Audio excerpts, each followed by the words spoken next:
शिंदे गुट से नाराजगी की खबरें अजित पवार को लेकर लगातार आ रही थीं। उनका बैठक से छोड़कर चले जाना, जहां पर वित्त विषयों पर चर्चा हो रही थी, कई प्रस्तावों पर अहम चर्चा थी। क्या अजित पवार नाखुश हैं किसी चीज से? क्योंकि अटकलों का बाजार गर्म है और यह कहा जा रहा है कि हो सकता है विधानसभा चुनाव अकेले ही लड़े, या फिर हो सकता है कि वापस शरद पवार के साथ चले जाएं अजित पवार। जी बिल्कुल दूर दूर तक किसी प्रकार का बिल्कुल दूर दूर तक।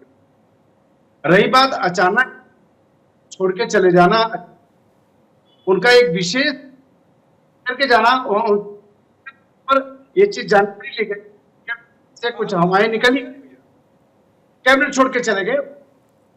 इस तरह से किया कि ऐसी बात नहीं है, कहा जा रहा है कि इस प्रकार का मतभेद चल, ऐसा कुछ बात नहीं, पूर्ण से खारिज करते हैं, कोई सच्चाई इसमें नहीं। महायुति में इस वक्त पूर्ण स्थिति में हमारा है, बिगुल हमारी ये है, अभी बिगुल बच चुका है।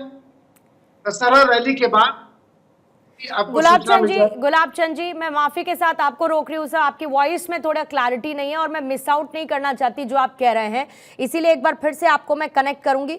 मीनवाइल राकेश शेट्टी साहब आपके पास आती हूँ, और जैसे ही बीजेपी से राजीव पांडे जी जुड़े और खासतौर पर बृजमोहन श्रीवास्तव जी जुड़े, जैसे ही मुझे अपडेट करिएगा। लेकिन राकेश शेट्टी साहब, इस वक्त जो कुछ भी चल रहा है, सबसे बड़ी बात हरियाणा चुनाव में मिली बीजेपी को बहुत अच्छी जीत और कांग्रेस को मिली बहुत बड़ी हार।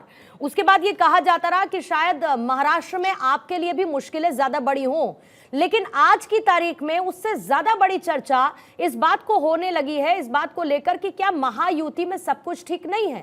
कांग्रेस इसको कैसे देखती है? लगातार हो रहे डेवलपमेंट्स इस बात की तरफ इशारा करते हैं, और कांग्रेस इस बात की संभावनाओं को कैसे देखती है कि अकेले चुनाव लड़े अजित पवार? देखिए, सबसे पहले आपने हरियाणा में कहा कि कांग्रेस को बहुत बड़ी हार हुई। एक डेटा आपके सामने रखता हूं। अब 2024 में जो चुनाव हुआ अभी, उसमें आप देखिए कांग्रेस का जो वोट परसेंटेज है वो 39.25%, और भारतीय जनता पार्टी का जो परसेंटेज है 39.9। तो पॉइंट परसेंटेज की फर्क है। अगर आप 2019 का चुनाव देखते हो तो भारतीय जनता पार्टी का जो सीट बढ़ा है वो मात्र 3 सीट बढ़ चुका है, और कांग्रेस पार्टी का 11 सीट बढ़ चुका है। तो कांग्रेस ने ग्रो किया है हरियाणा में, ये आपको मानना चाहिए। दूसरी बात, जहां तक महाराष्ट्र का सवाल है, कैबिनेट मीटिंग से पहले ये जरूरी रहता है कि जितने कैबिनेट मिनिस्टर है उनके पास एक इंटरनल नोट जाता है कि किस विषय में कैबिनेट मीटिंग है, और आपको उसकी तैयारी, मतलब उसको यस करना है, नो करना है, वो आपको लेके आना पड़ता है। मगर परसों के दिन जो कैबिनेट मीटिंग हुई जिसमें अजित पवार नाराज होकर बाहर चले गए, उससे पहले 38 बड़े फैसले लिए गए। फाइनेंस मिनिस्टर महाराष्ट्र को बताया नहीं गया कि क्या फैसले लेने वाले। पहले ही महाराष्ट्र के ऊपर 8 लाख करोड़ का डेट है, और हमारे सूत्र जो अंदर है वो बताते हैं कि महायुति जो है वो पहले दिन से अब अजित पवार को महायुति से बाहर करना चाहती है। इसीलिए ये सारे कारण आ रहे कि अजित पवार को कॉन्फिडेंस में नहीं लिया जाना, इसलिए अजित पवार ये नाराज होकर चले गए। और दूसरी एक बात, मुख्य ये कहा जाता है कि मुख्यमंत्री जी का एक ड्रीम प्रोजेक्ट है, ये वसई पालघर से ये रोड जोड़ना चाहते हैं अलीबाग की तरफ। अब जानकारी ये है कि एकनाथ शिंदे मुख्यमंत्री जी के जितने लोग हैं, उन्होंने ये जो जमीन है, इसका जो डीपी है वो पहले ही किसानों से खरीद लिया है, और इसका जो बजट है, ये नॉर्मल जो एक्सप्रेसवे बनते हैं उसके बहुत ज्यादा बजटिंग किया गया था, जिसका विरोध अजित पवार ने किया। कहा कि पहले से महाराष्ट्र के ऊपर इतना सारा कर्ज है, उसके बाद हमने लाडली बहन योजना के बाद आज स्थिति ऐसी है कि महाराष्ट्र में जो अधिकारी है उनको पगार देने तक का पैसा नहीं है। लाडली बहन का 3 या 4था इंस्टॉलमेंट के बाद 5वां इंस्टॉलमेंट देने के लिए महाराष्ट्र सरकार के पास पैसा नहीं है।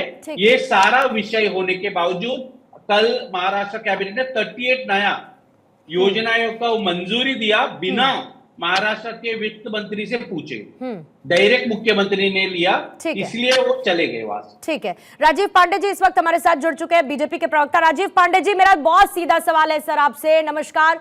मेरा बहुत सीधा सवाल है कि क्या अजित पवार साथ छोड़ने वाले हैं महायुति का? वजह यह है कि लोकसभा चुनावों में सर जिस तरीके का प्रदर्शन रहा और आपको लगा कि वोट ट्रांसफर होगा, हुआ नहीं। महाराष्ट्र के लोकसभा चुनावों में आपको बहुत कम सीटें मिली और कई ऐसी सीटें लगभग शायद 12 के आसपास थी जिसमें बहुत कम वोटों के अंतर से आप लोग हार गए थे। और उसी के बाद से ये सुगबुगाहट थी कि शायद एक नाराजगी है, क्योंकि खुद देवेंद्र फडणवीस ने यह कहा था कि अजित के खराब वोट ट्रांसफर से हम निराश हैं। क्या आपको लगता है कि बात अब इतनी आगे निकल चुकी है कि विधानसभा चुनावों के अंदर बेहतर यही है कि अजित पवार अपना चुनाव लड़े और बीजेपी महाराष्ट्र में अपना चुनाव लड़े? जी, सबसे पहले मैं ये बताना चाहता हूं कि जैसे आपने बिल्कुल करेक्ट किया राकेश जी को कि हार और जीत की जो बात कह रहे थे कि हमारा इतना परसेंटेज वोट बढ़ गया या हमारा घट गया, आपने बताया कि महाराष्ट्र में जब पिछले लोकसभा चुनाव में मई में जो 4 जून को रिजल्ट आया उसमें हमें अपेक्षित रिजल्ट नहीं हुआ, तो हमने माना कि कुछ तो हुआ होगा, जिसके कारण से नो डाउट बहुत ही छोटा मार्जिन था। अगर 2 लाख वोट, 2.25 लाख वोट और मिलते तो हम सारी सीटें जीत जाते। लेकिन हम उस पर नहीं जा रहे और हम राहुल गांधी जी जैसा मोरल विक्ट्री की भी बात नहीं करते। बढ़िया है, मोरल विक्ट्री हुई है हरियाणा में कांग्रेस पार्टी की और भारतीय जनता पार्टी की सरकार बन रही है। ऐसे ही ये मोरल विक्ट्री करते रहे, यहाँ महाराष्ट्र में भी यही होगा। मोरल विक्ट्री इनको मिल जाएगा किसी चीज का, मुझे नहीं पता किसका, और हम चुनाव जीतेंगे। अब आप बात आती है महायुति के अलायंस की बात। मैं पूर्णिमा जी एक बात मैं बताना चाहता हूँ। देखिए, भारतीय जनता पार्टी का जो अलायंस है ना, वो आइडियोलॉजी बेस्ड अलायंस है। जो हमारे साथ आइडियोलॉजी में रहते हैं वो हमारे साथ रहेंगे, जो नहीं रहते हैं वो चले जाएंगे। लेकिन मेरा आज मानना है कि all is well in Mahayuti. I can tell you इसका रीजन राकेश जी आप बोल रहे थे, मैंने एक शब्द राकेश जी थोड़ा सा प्लीज। हाँ, ये इसका कोई फायदा नहीं है। नहीं, बोलिए पूर्णिमा जी बहुत अच्छा। मेरा क्या कहना है पूर्णिमा जी, आज स्थिति देखिए, ये लोग ऐसे ही हंगामा खड़ा कर रहे थे हरियाणा में कि हम चुनाव जीत गए, हम जीत जाएंगे। फाइनली रिजल्ट आया, क्या हुआ पूरे देश को पता है, किस प्रकार से हम जीते। महाराष्ट्र में क्या है कि कांग्रेस पार्टी और जो शिवसेना यूबीटी और जो एनसीपी एसपी जो है ना, उसमें सिर्फ फुटबॉल चल रहा है, जिसके कारण से आपने देखा 2 दिन पहले, पूर्णिमा जी आप ध्यान करिए कि चुनाव के रिजल्ट के दिन भाजपा के अटैक से पहले कांग्रेस पर किसने अटैक किया? अटैक किया आम आदमी पार्टी ने, कांग्रेस पर अटैक किया शिवसेना ने। इस प्रकार की स्थिति से ध्यान भटकाने के लिए कह रहे हैं कि कैबिनेट मीटिंग में वो छोड़ के चले गए। मेरा यह मानना है कि देखिए, डेमोक्रेसी में डिफरेंस ऑफ ओपिनियन मस्ट है पूर्णिमा जी।